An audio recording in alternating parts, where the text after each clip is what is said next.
اعوذ باللہ من الشیطان الرجیم بسم اللہ الرحمن الرحیم۔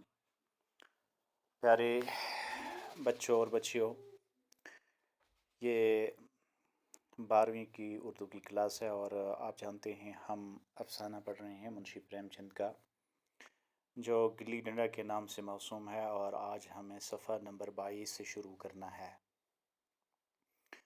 ہم یہاں تک پہنچے تھے کہ منشی پریم چند یہاں پہ فرضی طور ایک کردار خود ہیں، اور کیونکہ وہ مصنف ہے اس افسانے کے، اور گیا ایک دوسرا کردار ہے جو ایک دوسرے سے کھیل رہے ہیں، گلی ڈنڈا کھیل رہے ہیں۔ تو ہم یہاں تک پہنچے تھے کہ جب یہ دونوں بچپن میں کھیل رہے تھے تو گیا اسے گھر جانے نہیں دیتا تھا، کہتا تھا پہلے مجھے کھیلنے دو، یعنی میرا داؤں دیے جاؤ۔ لیکن یہ تنگ آ چکا تھا منشی پریم چند، کیونکہ یہ انسان کی فطرت ہے۔ جب آپ بچے بھی کھیلتے ہوں گے، کرکٹ یا کوئی بھی گیم ہو، جب آپ کی بھاری ہو آپ مزے سے کھیلتے ہیں، لیکن جب آپ کی فیلڈنگ کی بھاری ہو یا دوسرے کو موقع دینا ہو کھیلنے کا، تو آپ اک جاتے ہیں، تھک جاتے ہیں، تنگ آ جاتے ہیں، اسی لیے آپ جان چھڑانا چاہتے ہیں، گلا چھڑانا چاہتے ہیں۔ یہی معاملہ وہاں تھا، لیکن منشی پریم چند کو گیا جانے نہ دیتا تھا۔ کہتے ہیں کہ اب میں نے گالی بھی دی، اس نے 2 دے دیں، اور ساتھ میں چانٹا بھی مار دیا، میں نے اسے دانت سے کاٹا، اور اس نے میری پیٹ پر ڈنڈا جما دیا، میں رونے لگا۔ یہاں تک ہم پہنچے تھے۔ اس سے آگے آپ دیکھیں، کتاب کو دیکھیں آپ۔ گیا میرے اس ہتھیار کا مقابلہ نہ کر سکا، یعنی میں نے جب رونا شروع کیا، گیا کو ڈر سا محسوس ہوا کہ میں نے اس کو چانٹا بھی مارا اور ڈنڈا بھی جما دیا، ہو سکتا ہے اس کو لگی ہو، اور یہ ایک پھر تھانے دار کا لڑکا ہے، میں ایک نچلی طبقے کا ہے۔ یہ تو شاید خیر اسے معلوم نہیں تھا، کیونکہ بچوں کو اس بات سے کوئی لینا دینا نہیں ہوتا ہے، بچوں کو صرف اپنے کام سے کام ہوتا ہے، مقصد کام ہوتا ہے۔ لیکن اس نے سوچا چلو جو بھی اس کے والدین ہوں، شاید میں پٹ جاؤں گا، یہ گھر میں شکایت کرے گا۔ کہتے ہیں گیا میرے اس ہتھیار کا مقابلہ نہیں کر سکا۔ جب منشی پریم چند جو ایک فرضی کردار کے طور پر اپنے آپ کو یہاں پیش کرتے ہیں، کہتے ہیں جب میں رونے لگا تو گیا کمزور ہوا، گیا میرے اس ہتھیار کا مقابلہ نہ کر سکا، اس نے ہتھیار ڈالے، میں بھاگا۔ کہتے ہیں وہاں سے تو میں بھاگ گیا، جس جگہ ہم کھیل رہے تھے، جس جگہ میں ہمارے بیچ انبن ہو گئی، تکرار ہو گئی، اور وہاں سے میں تو بھاگا جہاں ہماری لڑائی ہو گئی۔ میں نے فوراً تھوڑا دور جا کر میں جو وہاں رویا تھا، میں نے فوراً آنسوں پونچھ ڈالے، ڈنڈے کی چوٹ بھول گیا، یعنی جو پیچھے ہوا تھا، جو جھگڑا ہوا تھا، جو انبن ہوئی تھی، جو ناراضگی ہوئی تھی، جو توقع کے خلاف ہوا تھا، وہ میں وہیں پہ بھول گیا، اور ہنستا ہوا میں نے سوچا نہیں، یہ تو اب میرے لیے عیب ہے اور میرے لیے بے عزتی ہے اگر میں یہ کہوں کہ فلانی نے مجھے مارا۔ کہتے ہیں کہ میں نے آنسوں بھی پوچھ لیے، ہو سکتا منہ بھی دھویا ہو، اور ہنستا ہوا گھر چلا، یعنی اپنا اوور آل پرسنالٹی کا جو حلیہ تھا وہ چینج کیا، اور یہ گھر کی طرف نکلے۔ میں تھانے دار کا لڑکا، یہ اسے احساس تھا کہ میرے والد صاحب جو ہیں وہ ایک تھانے دار ہیں، اور جس کے ساتھ میں کھیل رہا تھا، جس کے ساتھ میں اکثر کھیلا کرتا تھا، وہ ایک نچلی ذات کا طبقے کا ایک لڑکا ہے، ایک لونڈا ہے۔ اس نے مجھے مارا، میں اس کے ہاتھوں پٹا، مجھے اس وقت بھی بے عزتی کا باعث معلوم ہوتا ہے۔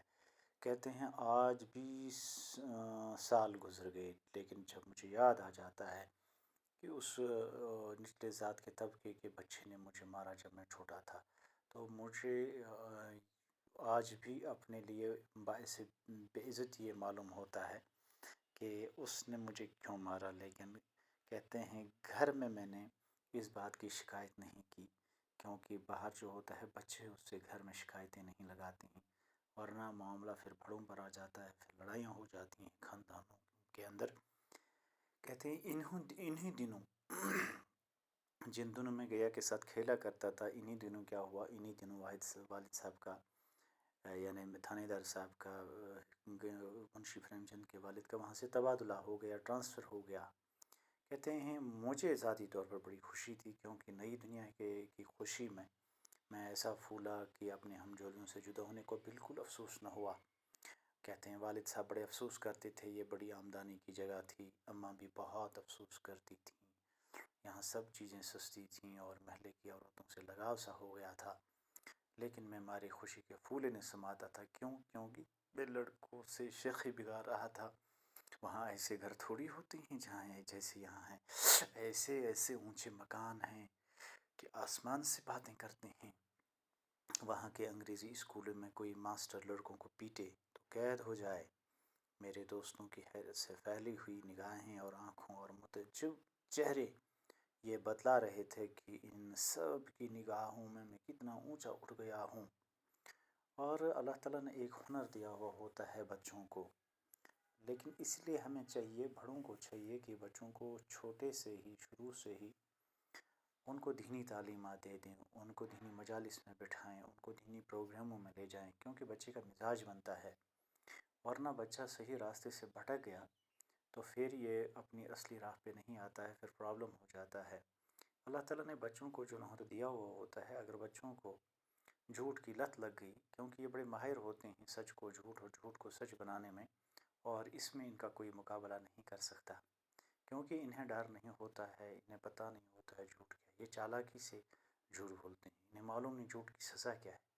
اگر ان کو شروع میں سکھایا جائے یا الذین آمنوا قولوا قولا سدیدا یصلح لکم اعمالکم ویغفر لکم ذنوبکم تو فقد فاز فوزا عظیما، اگر ان کو یہ آیت کریمہ سکھائی جائے، اللہ تعالیٰ کتنے ناراض رہتے ہیں جب کوئی جھوٹ بولتا ہے، تو بچوں کو یہ لت نہیں لگے گی۔ اور آپ بچوں کو بھی اس آیت کریمہ پہ عمل کرنی چاہیے، جھوٹ نہیں بولنا چاہیے۔ دیکھیے ہم ٹیکسٹ میں ہم جب پڑھتے ہیں آف کے درمیان اور ان بچوں کے درمیان جو پڑھے لکھے نہیں، ایک بہت بڑا انتر ہونا چاہیے، ایک بہت بڑا فرق ہونا چاہیے، اور فرق بھی بڑے آنکڑے کا ہونا چاہیے کہ آپ کی زندگی یکسر ان سے مختلف ہونی چاہیے، آپ کی بول چال یکسر ان سے مختلف ہو، آپ کا اٹھنا بیٹھنا، آپ کا لب و لہجہ، آپ کے اخلاق کردار۔ تو کہتے ہیں کہ میں ان کے سامنے جب شیخی بگاڑتا تھا، یہ حیرت سے مجھے دیکھ رہے تھے، کیونکہ ہم بچوں میں جھوٹ کو سچ بنا لینے کی جو طاقت ہوتی ہے، جیسے ہم جو سچے کو جھوٹ بنا دیتے ہیں نہیں سمجھ سکتے۔ دوست کہہ رہے تھے بھائی تم تو بڑی خوش قسمت ہو بھائی، جاؤ، ہمیں تو اسی گاؤں میں جینا بھی ہے اور مرنا بھی۔ کہتے ہیں کہ 20 سال گزر گئے، 20 سال کا وقفہ ایک بہت بڑا وقفہ ہوتا ہے، اس میں زندگیاں بدل جاتی ہیں۔ 20 سال گزر گئے، میں نے انجینئرنگ پاس کی اور یعنی ڈسٹرکٹ انجینئر بن گیا، اور کسی ضلع کا دورہ کرتے ہوئے اس قصبے میں پہنچا اور ڈھاک بنگلے میں ٹھہرا۔ کس قصبے میں؟ جہاں یہ پہلے گھیا کے ساتھ کھیلا کرتا تھا، اس گاؤں میں، اس بستی میں جہاں سے ان کے والد کا ٹرانسفر ہو گیا تھا۔ اس جگہ کو دیکھتے ہی بچپن کی اس قدر دلکش اور شیریں یاد تازہ ہو اٹھی کہ میں نے چھڑی اٹھائی اور قصبے کی سیر کو نکلا۔ آنکھیں کسی پیاسے مسافر کی طرح بچپن کے ان مقامات کو دیکھنے کے لیے بےتاب تھیں جن کے ساتھ ہی کتنی یادگاریں وابستہ تھیں، لیکن ان مانوس نام کے علاوہ وہاں کوئی شناسہ نہ ملا۔ جہاں کھنڈر تھا وہاں پکے مکانات کھڑے تھے، جہاں برگد کا ایک پرانا درخت تھا وہاں اب ایک خوبصورت باغیچہ تھا۔ اس جگہ کی کایا پلٹ ہو گئی تھی۔ اگر اس کے نام و نشان کا علم نہ ہوتا تو میں اسے پہچان بھی نہ سکتا۔ وہ پرانی یادگاریں بائیں پھیلا پھیلا کر اپنے پرانے دوستوں کے گلے لپٹنے کے لیے بے قرار ہو رہی تھیں، مگر وہ دنیا بدل گئی تھی۔ جی چاہتا تھا کہ زمین سے لپٹ کر روؤں اور کہوں کہ تم مجھے بھول گئیں۔ کہتے ہیں اب جب میں جس قصبے میں آج میں پہنچا ہوں، یہ وہی قصبہ تھا جہاں ہم پہلے میں اور گھیا ایک دوسرے کے ساتھ کھیلا کرتے تھے۔ تو منشی پریم چند لکھتے ہیں کہ وہ زمانہ مجھے یاد آتا ہے کہ جہاں برگد کا پیڑ تھا وہاں آج اونچی عمارتیں ہیں، جہاں ان دنوں کھنڈرات ہوا کرتے تھے وہاں تو محل بنے ہوئے ہیں۔ کہتے ہیں لیکن اگر مجھے تھوڑا سا علم اس بستی کا نہ ہوتا، کیونکہ اس بستی کا اب کایا پلٹ ہو گیا تھا، اس کا نام و نشان بھی مجھے پھر نہیں ملتا، میں اسے پہچان بھی نہیں سکتا۔ کہتے ہیں وہ پرانی یادیں جو وابستہ تھیں، چاہے گیا کے ساتھ تھیں، چاہے گلی ڈنڈا کے ساتھ تھیں، چاہے تھانے کے ساتھ تھیں، چاہے اس گھر کے ساتھ تھیں، چاہے اس کمرے کے ساتھ تھیں، چاہے اس بستی کے ساتھ تھیں جہاں ہم رہا کرتے تھے.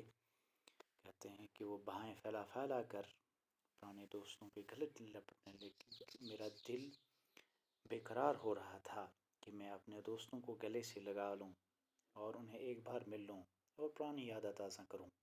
کہتے ہیں مگر دنیا بدل گئی تھی. جی چاہتا تھا کہ زمین سے لپٹ کر روں اور کہوں کہ تم مجھے بھول گئیں، لیکن میرے دل میں تمہاری یاد تازہ ہے. کہتے ہیں میں لیکن کہتا تھا اس زمین سے، اس بستی سے، کہ میں آج تک آپ کو بھولا ہوا نہیں ہوں. اچانک ایک کھلی جگہ میں نے 2-3 لڑکوں کو گلی ڈنڈا کھیلتے دیکھا. کہتے ہیں جب میں سیر کو نکلا اور سیر کرتے کرتے میں نے ایک میدان میں کچھ بچوں کو کھیلتے ہوئے دیکھا. ایک لمحہ کے لیے میں اپنے آپ کو بالکل بھول گیا کہ میں ایک اونچا آفیسر ہوں، میری صاحبی ٹھاٹھ ہے، روب ہے اور روب اور اختیار کے لباس میں ہوں. جا کر ایک لڑکے سے پوچھا، کیوں بیٹے یہاں کوئی گیا نام کا آدمی رہتا ہے؟ بیٹا اسے آگے کل ہم پڑھیں گے، کیونکہ پھر اس کو اپلوڈ کرنے میں ہمیں دقت ہوتی ہے، یہ اپلوڈ نہیں ہوتا ہے. تو کل انشاءاللہ الرحمن ہم صفحہ نمبر 23 سے پڑھیں گے، کیونکہ گیا کی تلاش ہوتی ہے کس کو؟ پریم چند کو. یہ چند بچوں کو جب دیکھتا ہے کھیلتا ہوا تو یہ ان سے پوچھتا ہے یہاں کہاں کوئی گیا نام کا آدمی رہتا ہے. Thank you very much. شکریہ. السلام علیکم ورحمۃ اللہ وبرکاتہ.